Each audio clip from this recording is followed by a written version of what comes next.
السلام علیکم ورحمۃ اللہ وبرکاتہ۔ بسم اللہ الرحمن الرحیم وبہ نستعین۔ محترم دینی بھائیوں اور بہنوں اور عزیز طالبات، گزشتہ ایک درس میں ایک راوی کا نام آیا تھا عبداللہ بن یوسف، تو ان کی جو نسبت ہے وہ نسبت میں کچھ غلطی ہو گئی تھی تھوڑی۔ وہ جس شہر کے رہنے والے تھے اس شہر کا نام ہے تنیس، جو مصر میں ہے۔ یہ تو پہلے بتایا تھا میں نے کہ مصر کے اندر ہے، لیکن اس کے تلفظ میں تھوڑی غلطی ہو گئی تھی، تو اس لیے اس کی اصلاح ضروری ہے۔ تو اس لیے یہ تنیس شہر ہے، تو ان کی نسبت جو ہے تنیسی ہوگی، اور وہ مصر میں رہتے تھے۔ یہ تو گزشتہ درس میں ایک بات رہ گئی تھی، اور جو غلطی ہو گئی تھی اس غلطی کی اصلاح جو ہے وہ ضروری تھی۔ اب ہم لوگ پڑھ رہے تھے وہ حدیث جس کو حدیث مسلسل کہتے ہیں، کہ اس میں حضرت عبداللہ ابن عباس رضی اللہ تعالیٰ عنہما نے اللہ جل شانہ کے ارشاد کی تفسیر بیان کی ہے۔ وہ حدیث ہم لوگ پڑھ رہے تھے، اور اس کا ترجمہ بھی ہو چکا تھا، اور تک کچھ باتیں اس کی آ چکی تھیں، اور یہ بھی بات آ چکی تھی کہ اس کو حدیث مسلسل کہتے ہیں، اور حدیث مسلسل کا مفہوم کیا ہوتا ہے یہ میں نے آپ کے سامنے بیان کر دیا تھا۔ تو یہ دیکھیے حدیث کو پڑھنا شروع کرتے ہیں کہ قال حدثنا موسیٰ بن ابی عائشہ قال حدثنا سعید بن جبیر، یعنی وہی قال حدثنا موسیٰ بن اسماعیل قال اخبرنا ابو عوانہ قال حدثنا ابو موسیٰ بن ابی عائشہ قال حدثنا سعید بن جبیر عن ابن عباس فی قولہ تعالی لا تحرک بہ لسانک لتعجل بہ، کہ عبداللہ ابن عباس سے سعید ابن جبیر جو ان کے مشہور شاگرد ہیں، انہوں نے اللہ جل شانہ کا ارشاد لا تحرک بہ لسانک لتعجل بہ کی تفسیر نقل کی ہے، روایت کی ان سے۔ قال كان رسول اللہ صلی اللہ علیہ وسلم يعالج من التنزيل شدة وكان مما يحرك شفتيه، کہتے ہیں کہ رسول اللہ صلی اللہ علیہ وسلم وحی کے نازل ہونے سے کلفت محسوس کرتے تھے، تاب محسوس کرتے تھے، نبی صلی اللہ علیہ وسلم مشقت محسوس کرتے تھے، اور اکثر و بیشتر جو ہے اپنے ہونٹوں کو ہلایا کرتے تھے۔ میں نے بتایا تھا مما یہ ربما کے معنی میں، یا اکثر کے معنی میں ہے، من اور ما سے مل کر کے جو بنتا ہے تو اس میں اکثر کا معنی پیدا ہو جاتا ہے۔ میں نے اس کی نظیر حدیث سے بھی اور زمانے جاہلیت کے ایک شاعر کے شعر سے بھی دی تھی کہ یہ معنی پیدا ہو جاتا ہے۔ تو بھی یہ بات گزر چکی ہے کہ نبی صلی اللہ علیہ وسلم پہ جب وحی کا نزول ہوتا تھا تو آپ صلی اللہ علیہ وسلم تاب محسوس کرتے تھے، کلفت محسوس کرتے تھے، اور حتیٰ کہ سخت سردی کے دنوں میں جب وحی کا نزول ہوتا اور یہ کیفیت ختم ہوتی تو آپ کی پیشانی سے پسینے کی رو جاری ہو جاتی تھی، اس طرح سے تیزی کے ساتھ کہ جیسے فسٹ کھول دیا جائے اور رگ کسی کے کاٹ دی جائے، خون جو ہے کا فوارہ چھوٹنے لگتا ہے، اس طرح سے۔ تو آپ صلی اللہ علیہ وسلم کیوں کلفت محسوس کرتے تھے اس کی وضاحت ہو چکی ہے، اس لیے کہ آپ صلی اللہ علیہ وسلم پہ قول ثقیل کا نزول ہوتا تھا، اور اللہ تبارک و تعالیٰ کا قول براہ راست آتا تھا، اس لیے آپ صلی اللہ علیہ وسلم اس میں کلفت محسوس کرتے تھے، اور اکثر آپ اپنے ہونٹوں کو حرکت دیا کرتے تھے، اور جلدی کرتے تھے آپ، تاکہ کوئی چیز پھوٹنے نہ پائے، کوئی چیز رہنے نہ پائے، کوئی چیز ایسا نہ ہو کہ جبریل امین مجھ سے آگے بڑھ جائیں اور میں پیچھے رہ جاؤں، اور کوئی چیز رہ جائے اور پھر میں بھول جاؤں۔ تو اس لیے آپ صلی اللہ علیہ وسلم ایسا کرتے تھے۔ فقال ابن عباس فَأَنَا أُحَرِّكُهُمَا لَكَ كَمَا كَانَ رسول اللہ صلی اللہ علیہ وسلم يُحَرِّكُهُمَا۔ تو حضرت عبداللہ ابن عباس رضی اللہ تعالیٰ عنہما کہتے ہیں کہ میں بھی تمہارے سامنے اپنے ہونٹوں کو، اپنے زبان کو ہلا کر دکھاتا ہوں، جس طرح رسول اللہ صلی اللہ علیہ وسلم اپنی زبان کو اور اپنے ہونٹوں کو ہلایا کرتے تھے آپ صلی اللہ علیہ وسلم۔ اور سعید ابن جبیر کہتے ہیں کہ میں تمہارے سامنے اپنے ہونٹوں کو ہلاتا ہوں اس طرح سے جیسے میں نے عبداللہ ابن عباس کو ہونٹوں کو ہلاتے ہوئے دیکھا تھا۔ تو یہاں پر حدیث کی روایت میں جو الفاظ آئے ہیں تو عبداللہ ابن عباس رضی اللہ تعالیٰ عنہما یہ کہتے ہیں کہ میں تمہارے سامنے اپنے شاگردوں سے کہتے ہیں کہ میں تمہارے سامنے اپنے ہونٹوں کو اس طرح ہلاتا ہوں جس طرح رسول اللہ صلی اللہ علیہ وسلم ہلایا کرتے تھے، یعنی اپنا مشاہدہ نہیں نقل کرتے کہ میں نے نبی صلی اللہ علیہ وسلم کو اس طرح دیکھا تھا۔ کیوں؟ اس لیے کہ اس کا ایک تو جواب یہ ہے، اور سعید ابن جبیر اپنا مشاہدہ نقل کر رہے ہیں، وہ کہہ رہے ہیں کہ اس طرح میں ہلاتا ہوں جیسے میں نے اپنے استاد محترم عبداللہ ابن عباس کو ہلاتے دیکھا تھا۔ تو عبداللہ ابن عباس کہہ رہے ہیں کہ اس طرح میں ہلاتا ہوں جیسے رسول اللہ صلی اللہ علیہ وسلم ہلایا کرتے تھے، اپنا مشاہدہ نہیں نقل کر رہے ہیں۔ تو اصل بات یہ ہے کہ یہ آیت جس کی تشریح تفسیر حضرت عبداللہ ابن عباس رضی اللہ تعالیٰ عنہما نے بیان کی ہے، لا تحرک بہ لسانک لتعجل بہ، یہ سورہ قیامہ کی آیت ہے، اور سورہ قیامہ مکی ہے، اور سب کو معلوم ہے کہ عبداللہ ابن عباس رضی اللہ تعالیٰ عنہما کی پیدائش ہجرت سے 3 سال پہلے ہوئی ہے۔ تو ظاہر ہے جس وقت یہ آپ کے ساتھ یہ واقعہ پیش آیا اور جس ابتدائی دور میں آپ صلی اللہ علیہ وسلم وحی کے ابتدائی دور میں آپ کے اوپر یہ کیفیت ہوا کرتی تھی، یہ کیفیت آپ کی تھی، اس وقت حضرت عبداللہ ابن عباس موجود نہیں تھے، اس لیے وہ کیسے اپنا مشاہدہ جو ہے نقل کر سکتے ہیں۔ تو ہو سکتا ہے اس کی 2 توجیہیں اور تعبیریں کی جا سکتی ہیں۔ ایک تو یہ ہے کہ عبداللہ ابن عباس رضی اللہ تعالیٰ عنہما نے کسی اور صحابی سے سنا ہو، اور سن کر کے انہوں نے اس حدیث کو بیان کیا، اس کی تفسیر بیان کی ہے انہوں نے، یعنی یہ مراسیل صحابہ میں سے ہوگا اگر یہ اس کو یہ مانا جائے کہ حضرت عبداللہ ابن عباس نے براہ راست نبی صلی اللہ علیہ وسلم سے نہیں سنا، اور چونکہ اس وقت وہ یہ حاضر بھی نہیں تھے جس وقت یہ صورتحال جو یہ کیفیت آپ صلی اللہ علیہ وسلم کے ہوا کرتی تھی اس وقت یہ موجود نہیں تھی، وہ تو ہجرت سے 2-3 سال پہلے پیدا ہوئے ہیں اس وقت، اور یہ ابتدائی دور کی بات ہے، سورہ قیامہ مکی دور کی ہے اور ابتدائی دور کی وہ آیت سورہ ہے۔ تو اس لیے یہ ممکن ہے کہ حضرت عبداللہ ابن عباس رضی اللہ تعالیٰ عنہما نے کسی اور صحابی سے اس کو سنا ہو اور اس کو انہوں نے نبی صلی اللہ علیہ وسلم کی طرف منسوب کر کے بیان کر دیا ہو، تو یہ مراسیل صحابہ میں، یہ حدیث مراسیل صحابہ میں سے ہوگی، اور مراسیل صحابہ جو ہیں حجت ہیں۔ لیکن چونکہ شعبی کے طریق سے امام طبرانی نے رحمۃ اللہ علیہ نے یہ بھی نقل کیا ہے، اس میں یہ وضاحت ہے کہ حضرت عبداللہ ابن عباس رضی اللہ تعالیٰ عنہما نے بھی فرمایا تھا، اپنے شاگردوں سے کہا، اس میں یہ نقل ہے کہ میں بھی اپنے ہونٹوں کو ایسے ہلاتا ہوں جیسے نبی صلی اللہ علیہ وسلم ہلایا کرتے تھے، یعنی انہوں نے بھی اپنا مشاہدہ نقل کیا۔ تو اس کا جواب یہ ہے کہ نہیں، ہو سکتا ہے چونکہ ان کو علم کا شوق بہت تھا اور علم کے رسیہ تھے، یہ ہر وقت نبی صلی اللہ علیہ وسلم سے علمی باتیں پوچھا کرتے تھے، معلوم کرتے تھے، حالانکہ ابھی کوئی زیادہ عمر نہیں تھی، کل 12-13 سال کی عمر میں نبی صلی اللہ علیہ وسلم سے زیادہ معلوم کرنے کی اور دین کو سیکھنے کا ان کے اندر شوق بہت زیادہ تھا۔ تو اس شوق کو دیکھ کر ہو سکتا ہے نبی صلی اللہ علیہ وسلم نے براہ راست ان سے یہ بات بیان کی ہو، یہ حدیث بیان کی ہو، اور ان کے سامنے ہونٹ اپنا ہلا کر بتایا ہو کہ دیکھو یہ آیت جب نازل ہوئی ہے اور جس پس منظر میں نازل ہوئی ہے اس وقت جب شروع میں وہی میرے پاس آتی تھی تو میری کیفیت یہ ہوا کرتی تھی، تو آپ صلی اللہ علیہ وسلم نے اپنے ہونٹوں کو ہلا کر بتایا ہو نبی صلی اللہ علیہ وسلم نے۔ تو اس لیے حضرت عبداللہ ابن عباس رضی اللہ تعالیٰ عنہما بھی اپنا مشاہدہ نقل کر رہے۔ بہر صورت اگر یہ مراسیل صحابہ میں سے اس کو مانا جائے اس حدیث کو، تب بھی مراسیل صحابہ حجت ہیں، اور اگر طبرانی کی روایت کو سامنے رکھا جائے تو حضرت عبداللہ ابن عباس رضی اللہ تعالیٰ عنہما اپنا مشاہدہ نقل کر رہے ہیں، تو اس طرح ایسی بات ہوگی کہ خود براہ راست نبی صلی اللہ علیہ وسلم سے انہوں نے اس حدیث کو سنا ہو اور آیت کی تشریح جو ہے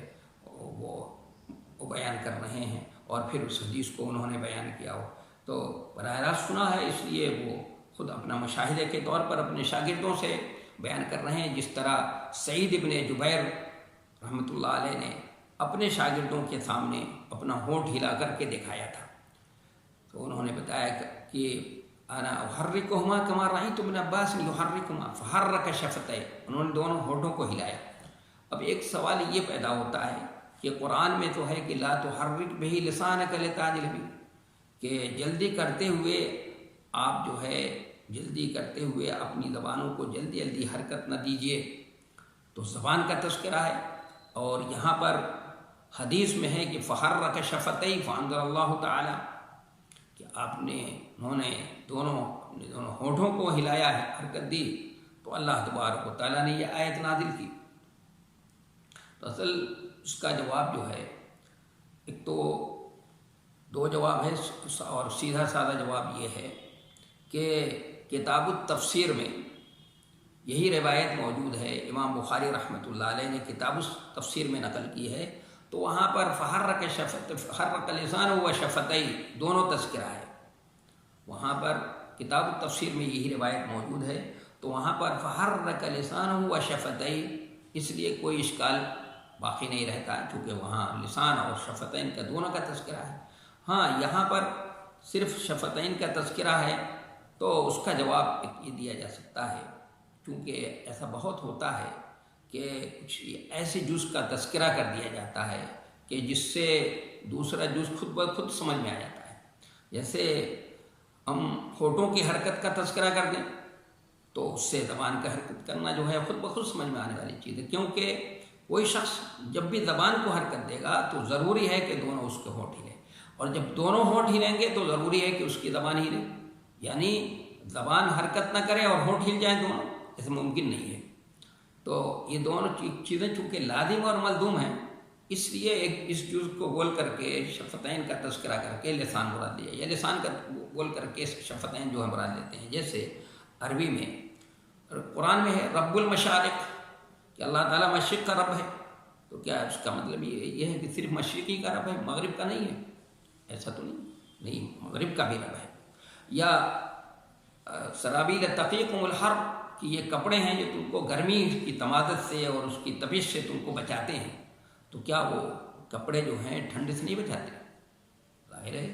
یہ اس کا تذکرہ کر کے اس سے اس کے دوسرا جو ہے خود بخود سمجھ میں آ رہا ہے۔ تو اسی طرح سے یہاں پر فحرک شفتیہ، جو دونوں ہونٹوں کی حرکت کرنے کا تذکرہ ہے، تو اس سے زبان کی حرکت کرنا، زبان کا ہلنا جو ہے خود بخود سمجھ میں آتا ہے، اس لیے یہاں پر کسی اشکال کی کوئی ضرورت نہیں ہوتی۔ اور سب سے بڑی بات یہ ہے کہ امام بخاری رحمۃ اللہ علیہ نے خود اسی حدیث کو کتاب التفسیر میں نقل کیا ہے، تو وہاں فحرک لسانہ و شفتیہ کا لفظ دونوں ہے، اس لیے کوئی اعتراض کی ضرورت نہیں ہے۔ فانزل اللہ تعالی، تو اللہ تعالیٰ نے یہ آیت نازل فرمائی کیا، لا تحرک بہ لسانک لتعجل بہ، کہ آپ جلدی کرتے ہوئے، جلدی کی خواہش میں جلدی کرتے ہوئے اپنی زبان کو جلدی جلدی حرکت نہ دیجیے۔ کیوں نہ دیجیے؟ ان علینا جمعہ و قرآنہ، کیونکہ ہماری ذمہ داری ہے اس قرآن کو جمع کر دینا اور اس کو پڑھا دینا۔ تو اس کی تفسیر عبداللہ ابن عباس رضی اللہ تعالی عنہما نے فرمایا کہ اے جمعہ لک صدرک، یعنی ان علینا جمعہ کی تفسیر انہوں نے بیان کی کہ ہماری ذمہ داری ہے کہ آپ اس کلام کو آپ کے سینے میں محفوظ کریں، اور دوسری ذمہ داری یہ بھی ہے کہ آپ کو ہم اس کو سمجھا دیں، آپ پڑھ بھی لیں اور سمجھ جائیں۔ اس لیے کہ دنیا کا جو عالم ہوتے ہیں، دنیا کے پڑھے لکھے لوگ اپنے لوگوں کو جو پڑھاتے ہیں تو ان میں ماہر وہی مانا جاتا ہے جو اپنی بات اپنے طالب علم کے ذہن میں اتار دے اور ان کو اس بات سے مطمئن کر دے، سمجھا دے، اور وہ ان کے دل میں اتر جائے اور وہ سمجھ جائیں۔ تو جو خالق کائنات ہے، جو اس کائنات کا خالق اور مالک ہے، جو انسانوں کا خالق ہے، جو صلاحیتوں کا خالق ہے، کیا اس کے بس کی بات نہیں ہے کہ وہ تو آپ کے اندر آپ کو سمجھا دے، آپ کے ذہن میں اتار دے اور آپ سمجھ جائیں اس کو؟ نہیں، ہماری یہ ذمہ داری ہے آپ کے سینے میں اس کو محفوظ کر دینا اور آپ کو اس کو سمجھا دینا بھی ہماری ذمہ ہے۔ آپ کا کام کیا ہے؟ فَإِذَا قَرَأْنَاهُ فَاتَّبِعْ قُرْآنَهُ، کہ جب ہمارا نمائندہ پڑھے، جب ہم پڑھیں اور نمائندہ پڑھے اس کو وہی لے کر آئے تو اس کے بعد پڑھیے، فَاتَّبِعْ قُرْآنَهُ، اس کی اتباع کیجیے، اس کے بعد پڑھیے۔ تو اس کی تفسیر عبداللہ ابن عباس رضی اللہ تعالیٰ عنہما نے فرمایا کہ فاستمعوا وانصت، یعنی قرآن کا مطلب ہے کہ آپ فاستمعوا، آپ غور سے سنیے. دو لفظوں میں تفسیر بیان کی کہ اس کو غور سے سنیں آپ، اور دوسرا ایک کام ہوا ہے انصت، اور خاموش ہیں. تو یہ فاستمع و انصت، فاستمع لہو انصت دو لفظوں سے اس کی تفسیر بیان کی ہے. استماع تو ہوگا کان کے ذریعے سے کہ کان سے غور سے سنیں آپ، اور انصات جو ہے یہ آنکھ کا عمل ہے، یعنی آپ کی نظر جبریل امین کے چہرے پہ ہو، یعنی اس کے چہرے پہ ہو، ان کے چہرے کے اتار چڑھاؤ اور اس کے خد و خال، کیونکہ بہت سی چیزیں، بہت سی باتیں جو ہیں وہ اس کے وہ متکلم کے چہرے کے خد و خال سے اور اس کے اتار چڑھاؤ سے، اس کے نشو و فراز سے بہت سی چیزیں سمجھ میں آتی ہیں. اس لیے یہ ہونا چاہیے کہ کوئی مقرر تقریر کر رہا ہے تو ہم غور سے سنیں، اور ہماری نگاہ کدھر ہونی چاہیے؟ اس کے چہرے پہ ہونی چاہیے کہ اس کے چہرے کا اتار چڑھاؤ کیسا ہے، کس انداز سے وہ بات کرتا ہے، اس کے چہرے پہ اثر کس طرح، کس وقت کیسا اثر ہوتا ہے. اس سے بھی بہت سی باتیں جو ہیں وہ سمجھ میں آتی ہیں. اس لیے قرآن کے بارے میں بھی یہ کہا گیا فَإِذَا قُرِئَ الْقُرْآنُ فَاسْتَمِعُوا لَهُ وَأَنصِتُوا، کہ جب قرآن پڑھا جائے تو کیا کرو؟ اور اس سے سنو اس کو، اور انصات، خاموش ہو. تو انصات کس کا کام ہے؟ انصات کام ہے آنکھوں کا، اور استماع یعنی غور سے سننا جو ہے یہ کان کا کام ہے، اور انصات یعنی نظر. اس لیے ہمارے سامنے بھی استاد کوئی پڑھا رہا ہو اور وہ نظروں کے سامنے ہے تو اس کے چہرے کا جو اتار چڑھاؤ ہوگا اور جس انداز سے اس کی گفتگو کا جو انداز ہوگا، اس کے بعد تو اچھی آسانی سے سمجھ میں آئے گی اور صحیح طور پر سمجھ میں آ سکتی ہے. اس لیے عبداللہ ابن عباس رضی اللہ تعالیٰ عنہما نے یہ تفسیر بیان کی فاستمع لہ وانصت ثم ان علینا بیانہ، پھر ہماری ذمہ داری ہے اس کی وضاحت کر دینا. تو اس کی بھی تفسیر عبداللہ ابن عباس رضی اللہ تعالیٰ عنہما نے یہ فرمایا فإن علینا ان تقرأہ، کہ پھر ہماری ذمہ داری یہ ہے کہ آپ اس کو پڑھ لیں. یہاں پر جیسے قرآن کی تفسیر بیان کی وَأَن تَقْرَأُوهُ بیان کی تھی انہوں نے عبداللہ ابن عباس رضی اللہ تعالیٰ عنہما نے، یہاں بیانہ کی تفسیر بھی تقرأہ سے ہی بیان کی ہے یہاں پر. تو اگر راوی کی طرف سے سہو نہ ہو، اگر راوی کی طرف سے سہو نہ مانا جائے تو تقرأہ کا مطلب یہ ہوگا کہ قرأت دو طرح کی ہوتی ہے. ایک تو قرأت ہوتی ہے کہ اپنے لیے آدمی پڑھتا ہے، اور ایک قرأت وہ ہوتی ہے کہ دوسروں کے لیے، ایک سمجھانے کے لیے، کہ دوسروں کو سمجھائے، دوسروں کو بتا دے، دوسروں کے سامنے وضاحت کر دے. تو یہاں پر بیانہ کی جب تفسیر کرتے ہوئے جو پہلی مرتبہ ان تقرأہ قرآنہ کی تفسیر کرتے ہوئے جو قرآن تقرأہ کہا ہے تو وہاں پر تو اپنے لیے پڑھنے کی بات ہوگی. لیکن جب بیانہ کی تفسیر کرتے ہوئے عبداللہ ابن عباس رضی اللہ تعالیٰ عنہما نے ثم ان علینا ان تقرأہ سے تعبیر کیا ہے، اس کو بیان کیا ہے، تو اس کا مطلب یہ ہوگا کہ ہماری ذمہ داری ہے کہ آپ دوسروں کو بھی اس کو پڑھ کر سمجھا دیں، آپ دوسروں کو بھی بتا دیں، دوسروں کے سامنے اس کی وضاحت کر دیں. قرآن کے اندر جو اجمال ہے، جو تفسیروں جہاں پہ تفسیروں کی ضرورت ہے، جن چیزوں کی وضاحت کی ضرورت ہے، ان سب چیزوں کو جو ہے کیا کر دیں، لوگوں کے سامنے آپ واضح کر دیں. اس لیے نبی علیہ الصلاۃ والسلام نے کیا کیا ہے، جو قرآن کے اندر چیزیں رہ گئی تھیں جہاں پر جو وضاحت کی ضرورت تھی اس کی وضاحت کی آپ نے. جیسے مثال کے طور پر قرآن نے کہا کہ دو بہنوں کو جمع کرنا حرام ہے، ان تجمعوا بین الاختین.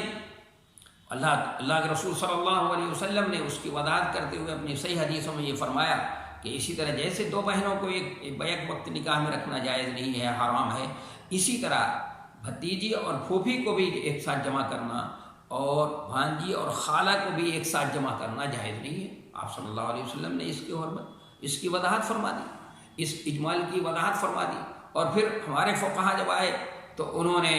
اس حدیثوں کو سمجھنے کے لیے اور مزید اس کی وضاحت کی، حدیث کو سمجھنے کے لیے انہوں نے اور مزید وضاحت کی. تو اس سے یہ بات سمجھ میں آتی ہے اس ٹکڑے سے کہ اللہ تبارک یہ جو نبی علیہ الصلاۃ والسلام نے قرآن کے اجمال کی جو تشریح کی ہے یا قرآن کی جو تشریح اپنی حدیثوں میں بیان کی ہے، وہ سب من جانب اللہ ہے. وہ اللہ کی طرف سے آپ کو الہام کیا جاتا تھا، آپ کو بتایا جاتا تھا. اس لیے اس پر ایمان لانا ایسی ضروری ہے جیسے قرآن پر ایمان لانا ضروری ہے. اگر کوئی شخص اس کا انکار کرتا ہے تو ایسے ہی ہے جو قرآن کا انکار کر رہا ہے۔ تو یہ تو اس وقت ہوگا جب کہ ہم راوی کو یہ مانیں کہ یہ راوی کی طرف سے سہو نہیں ہے، سہو ہو گیا ہے اور یہ نہیں ہے، اور یہ عبداللہ ابن عباس رضی اللہ تعالیٰ عنہما نے یہ دونوں جگہ پر تقراہ تفسیر جو ہے ان علینا جمعہ و قرآن کی تفسیر میں بھی تقراہ فرمایا، اور بیانہ کی تفسیر میں بھی ان تقراہ فرمایا۔ اگر راوی کی طرف سے سہو نہ ہو تو اس کی وضاحت یہ کی جا سکتی ہے۔ لیکن دوسرا سیدھا سادہ جواب ہے اور بہت ہی معقول جواب ہے، وہ یہ ہے کہ یہی حدیث کتاب التفسیر میں ہے، تو وہاں پر امام بخاری رحمۃ اللہ علیہ نے جو حدیث نقل کی ہے اس میں یہ ہے کہ ثم ان علینا بیانہ کی تفسیر میں عبداللہ ابن عباس رضی اللہ تعالیٰ عنہما نے جو اس کی وضاحت کی ہے ثم ان علینا ان تقرأہ سے نہیں ہے کی ہے، بلکہ ثم ان علینا ان تبینہ، کہ پھر ہماری ذمہ داری یہ ہے کہ آپ اس کو کیا کریں، اس کی وضاحت کر دیں۔ تو اس سے یہ پتہ چلا کہ اللہ تبارک و تعالیٰ نے قرآن کی حفاظت کی ذمہ داری لی ہے، قرآن کی حفاظت کی بھی اس کو سمجھا دینا، اس کو آپ کے ذہن میں محفوظ کر دینا، اور پھر اس کے اجمال کی تشریح کرا دینا اور اس کو لوگوں کو سمجھا دینا، اس سب کی ذمہ داری اللہ تبارک و تعالیٰ نے انسان پہ نہیں رکھے، اس کو یہ معاملہ انسان پہ نہیں چھوڑا ہے اللہ نے، اس لیے کہ وہاں پہ نسیان کا معاملہ تھا، اس میں بھول چوک کا معاملہ ہے، کمی اور زیادتی کی بات ہو سکتی ہے، ساری ذمہ داری اللہ تبارک و تعالیٰ نے خود لی ہے۔ تو آتا ہے کہ فَكَانَ رسول اللہ صلی اللہ علیہ وسلم بعد ذلك اذا اتاه جبریل، کہ رسول اللہ صلی اللہ علیہ وسلم اس کے بعد جب بھی جبریل امین آیا کرتے تھے